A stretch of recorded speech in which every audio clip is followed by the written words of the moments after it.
But I wanted to talk to you guys at least at first about how things are going financially in the midst of this pandemic. Um, I think I talked to you guys about April and how that went, and it went great. It was actually a much better April than any previous April I've had. However, the finances didn't reflect that. It showed I did more work, but I made less money, and that's when I realized where accrual versus cash basis accounting can actually come in handy when you're trying to measure like how you're doing.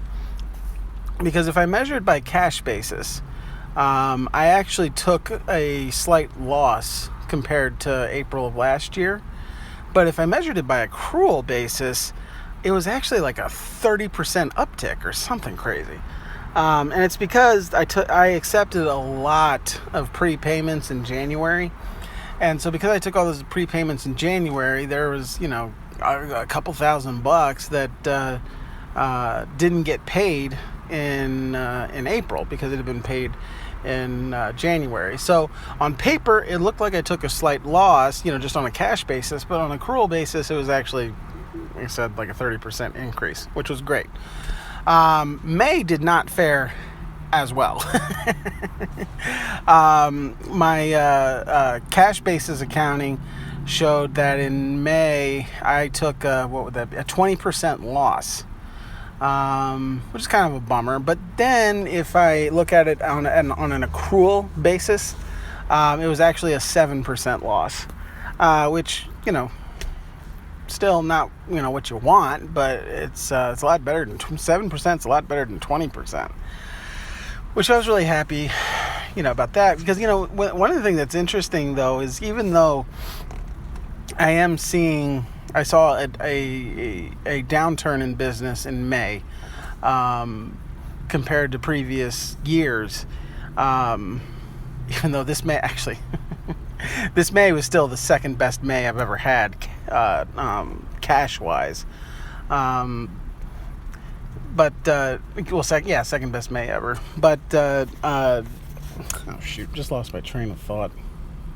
But my spending habits are a lot different.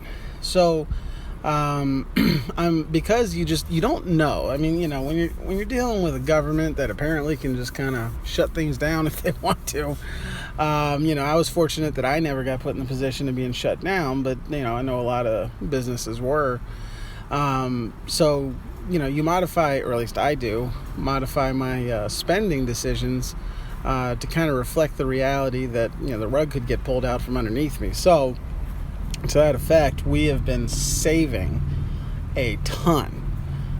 You guys know, we had a lot of really big purchases planned for this year, and it's possible they'll still happen, but now it's feeling a lot more prudent to save as much money as possible, and then maybe look at those purchases down the line, because as you guys know, I don't finance anything. Everything I pay for is cash.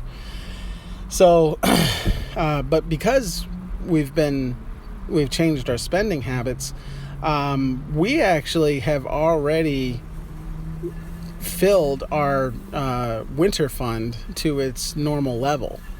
We have a certain amount that we save every year to help us get through the winter, and as of June 1st, we've already hit that savings goal. So I'm thinking what we'll probably do is double that savings. I don't know if we'll be able to actually double it by the end of June, but definitely by the end of July.